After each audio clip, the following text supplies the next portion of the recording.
You said at the beginning there are too many groups. I attend several groups with each once a week. I go to business meetings and contribute because I'm interested in the health of the group. Where do I draw the line regarding groups, business, and service versus a home group? So I know there have been, you know, differing opinions on this given today by a bunch of us here. But the tradition is the tradition. Each group is to be full of self-supporting based on the voluntary contributions of their own members. So servants and leaders can say all they want, that they want to fund other groups, have social, financial assistance. It's not what the tradition says. It just doesn't say that. In the big book on page 51, some people call it the bedevilments. Some people call it the description of untreated alcoholism. Yeah, 52. We had to ask ourselves why we shouldn't apply to our human problems the same readiness to change our point of view. We're having trouble with our personal relationships. We couldn't control our emotional natures. We prey to misery and depression. We couldn't make a living. In my experience in AA, I've had many people come to me who say, Billy, I have financial problems. I think that's a common thing that a lot of people talk to their sponsors about. I can tell you my experience. Whether I'm in my backyard or in a diner or wherever, 99% of the time it's the same problem. They spend more money than they take in. There's no real complicated kind of like analysis. Like they simply spend more money than they take in. And I'm not talking about people with like nothing. I'm talking about people who just overspend. And I don't think anybody would ever tell one of those people, you know what, just get another credit card. Take cash advances to pay off the minimums on those other cards. Why do we treat AA worse than we would treat an AA member? We would never tell an AA member to continue to be living in untreated alcoholism. But we're willing to do that with groups. I'm not saying don't go to those other groups. I'm not saying don't go to those other business meetings. And if you told me, like I know of a group that's in Utah near Zion National Park that has like 6 members, yes, they have to rotate from chair to GSR to greeter. Like they have 6 members. There's no absolutes. And I think it's great that you go to all these meetings. All I'm saying is the one you should support the most is your home group. That's all I'm saying. I'm not saying don't go to the others. I'm not saying, but we are trying to bankrupt other groups. Imagine what I said about the area and the district.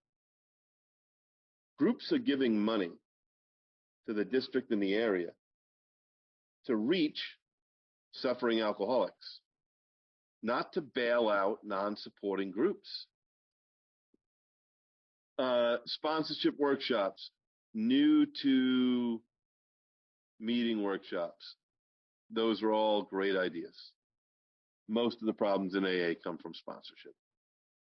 Most of the problems, you know, I think it's sometimes very sad when you talk to a person who you hear in a meeting who say they've been in and out of AA for months or years, and you talk to them outside, and after you talk to them for half an hour, you're like, yeah, well, you've been in and out of a lot of things for a couple of years, but not AA.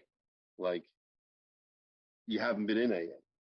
You've been around AA. And, you know, when people try to lessen how deadly alcoholism is, it's dangerous. I'm not here for my ism. I have lots of employees. They all have isms. What 90% of them don't have is a physical allergy to alcohol and a mental obsession. You know, we're here because of how deadly alcoholism is. How should district provide finances for district offices if the group need to be self-supporting? Well, I just want to stress, let's give a couple of examples. Yes, there are people who can afford to pay their own expenses to do AA service. But it's problematic on a lot of levels. Number one, service in AA was never supposed to be dependent on economic status, ever. Every AA member has the right to hold every position, regardless of their socioeconomic condition. That's number one, just on that level. Number two is it destroys our budgeting process. Let's just say you're the corrections chair. Let's just say you have enough money to not have to turn in mileage, to not have to submit a bill to go to the quarterly, or all that stuff, whatever. I know how AA budgets are put together. The treasurer looks at how much money we spent last year, thinks about if there's anything new coming along, and puts a decent budget number there. If you're in the financial position where you don't need the reimbursement, I'm going to give you a suggestion. Hand in the form, get your reimbursement, and throw it in an AA basket. Do not set up the next person for failure.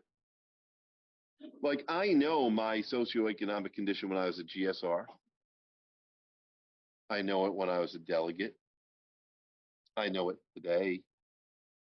I don't have a right to let the person serving behind me think that they can't stand for the position because they have to live in the same neighborhood as I do or make the same amount of money as I do. That's ridiculous. It's never what AA was supposed to be.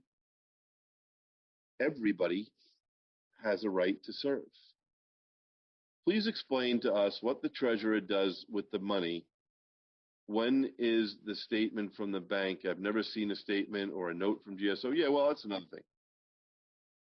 Don't ever let a treasurer in GSO ever tell you you don't get to see something. Now, that doesn't mean you get to be a forensic auditor. Okay? I'm not saying that. But if your simple request is, hey, could you bring the bank statement to the next district meeting? I struggle when people, has anyone else ever worked in a place where you got a note or an email that said, just letting everyone know, so-and-so is visiting next Friday. Please make sure the kitchen is clean and your office doesn't look like a garbage pit. And our bosses, we want it to look good for our boss. There's nothing wrong with that. Why don't AA leaders treat GSRs like that?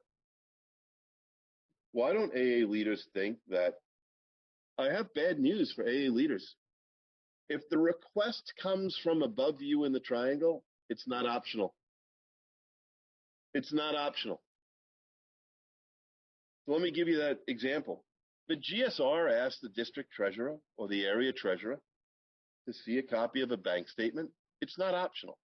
Now, it doesn't mean they have to stop everything and give it to them right then. But I will tell you this. The district treasurer and the area treasurer have no business asking the group for theirs. It only goes one way, up or down. Our bosses are above us. While we have great area corrections chairs and area treatment chairs and area CPC chairs and area PI chairs, their jobs is not to regulate what the districts do. Their jobs is maybe to help them. It's the district DCM's and GSR's job to tell the area what to do. And that is flipped upside down in the last 20 or 30 years. And probably because, it was very common 30 or 40 years ago to see a district chair get elected alternate delegate or delegate. Very common. We did not have these long tables of like so many area officers, and every officer had an alternate, and you were told you, and now you're told you have to do 2 years in every position. There was none of that 30 or 40 years ago. I was there. I'm young. I was there. The best person for the job gets elected to the job. It's no requirement. So if your treasurer is not doing this, I would talk to your chairperson. It's funny. Last summer, I was on a panel with a couple of past trustees, and we all said, because Bill says in the beginning of the concepts, there's an introduction, and he says none of our structure is hardened like gospel, and there might always be time for structural change. And the one thing that all four past trustees agreed upon was that while we understand why the decision was made to keep intergroups outside the service structure, it was out of respect. They existed before general service. Chicago being the first central office, and go on from there. In every other country, intergroups are part of the general service structure. You go to any of the other 63 structures, intergroups are part of general service. So we're left with our legacy structure, which is basically a dual structure. Area 11 recently had a new intergroup that opened up last year, and it's causing a little friction up there. But we have to realize that there are vast swaths of geography that you can't find an intergroup or central office for thousands of miles, especially in Canada, especially in the northwest part of our country, Wyoming, North Dakota, South Dakota. But we can't help it. We do have two service entities. I think the biggest mistake that's been made is those entities that are in the same geographic location not spelling out what each does, so that we're not double funding or underfunding one side and overfunding another. Like what you just said, there are a lot of places I know that have intergroups where they say the intergroup does the wet work. The intergroup provides the meeting locations and the directories and the people who actually go into the correctional facilities and the people who do the treatment and the people who, that's considered the wet work. The general service side deals with the communicating to New York and the agenda items. And I'm not saying that's right or wrong, but what we should be doing is make sure we're not double spending money, and that there are clear delineations about which does. I mean, there are some very bad statements out there when people say intergroup's not AA. It's horrific. How could people say that? In the original service manual, it is a description. That's why when people say general service is service. No, we have three legacies: unity, recovery, and service. And general service is a small part of that service piece. It says in the original service manual that intergroups are part of service. But again, where I see the difficulties is when we're spending money for the same service and dividing it to two separate sides. Or, like I say to not only do I believe that every corrections chair, treatment chair, CPC chair, PI chair, every intergroup version of that should know who their general service version of that is, and vice versa. They should know who each other is and what each other does and what each other does not do. I even say today, how can you be a corrections chair or a PI chair in AA and not know who the NA corrections chair is, not know who the NA PI chair is? We cooperate with anyone, it says. But I do think this thing, what it's doing is it's putting us out of business financially. And that's not an understatement. We used to not, believe it or not, up until 2012, the General Service Office website was not available to AA members, not for ordering literature. That was only available to intergroup central offices and large purchases of literature. If you were an AA member or a group, you had to send in like one of those old fax forms, or you had to call the office. The reason was that is going back many years, there was kind of a unwritten gentleman's agreement that intergroups would be the retailer and the office would be the wholesaler. But we started getting so many letters from people who lived in places without intergroups that said, how unfair is this? And now, if you look at the purchasing, because I was on that board that decided to let anyone order from New York, intergroups still have an advantage because they can bulk order, and therefore their delivery charges are less, and maybe it's less for the AA member to buy. But an AA member can have one big book shipped to them. But the problem is that most of our intergroups, this is the problem with AA as a whole. I'm just giving you my view looking at financials. When you become dependent on anything other than contributions, your business model is failing. That's it. You show me an intergroup that's in trouble, I'll show you an intergroup that's become over dependent on literature profit, or started selling other people's books, or started selling bumper stickers or jewelry or God knows what other recovery related gift item. The minute we start selling that stuff, we're dependent on something besides contributions. You know, at the general service office, literature profit is like maybe, I don't know, 18%, 20%, 80% is funded by contributions, by the profit, not the revenue. You look at intergroups around the country, they're 50% or more funded by literature or by other things, and it was never meant to be that way. It's such a bad business model. But, you know, your question, I get it all the time, and I talk to people. I wonder why more general service districts are not meeting with their intergroups and not making sure that they're not providing the same services and that they're adequately funded for what they do. That's why I said when I talked about the seventh tradition, check what financial condition your intergroup is in.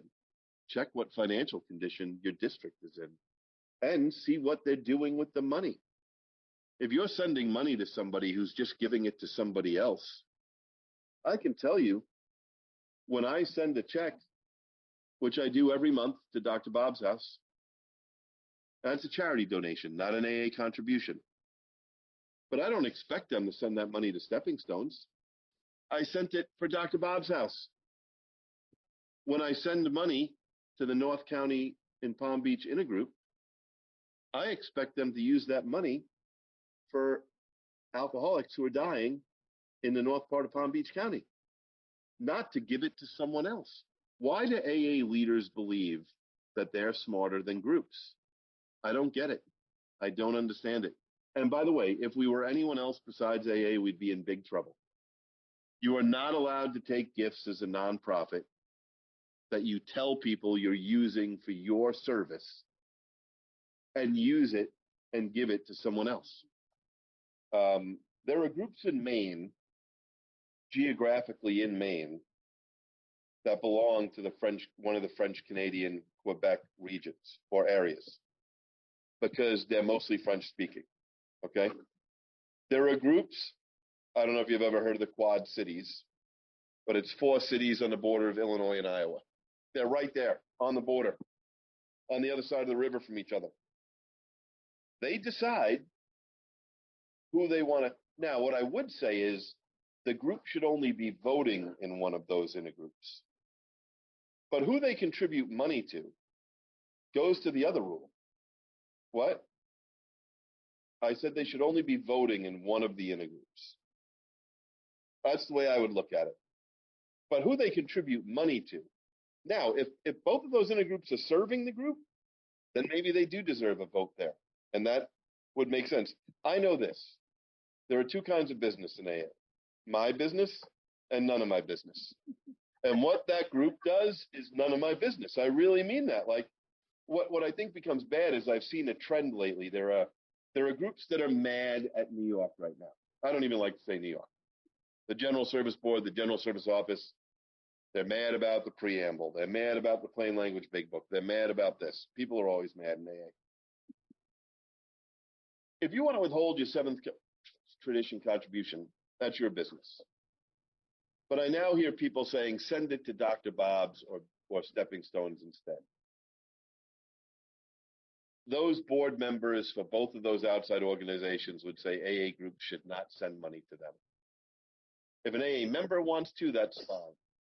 I think we send AA money to AA service entities, but yeah, if your area or your group is being served by all those entities, it's up to them to send the money, not me.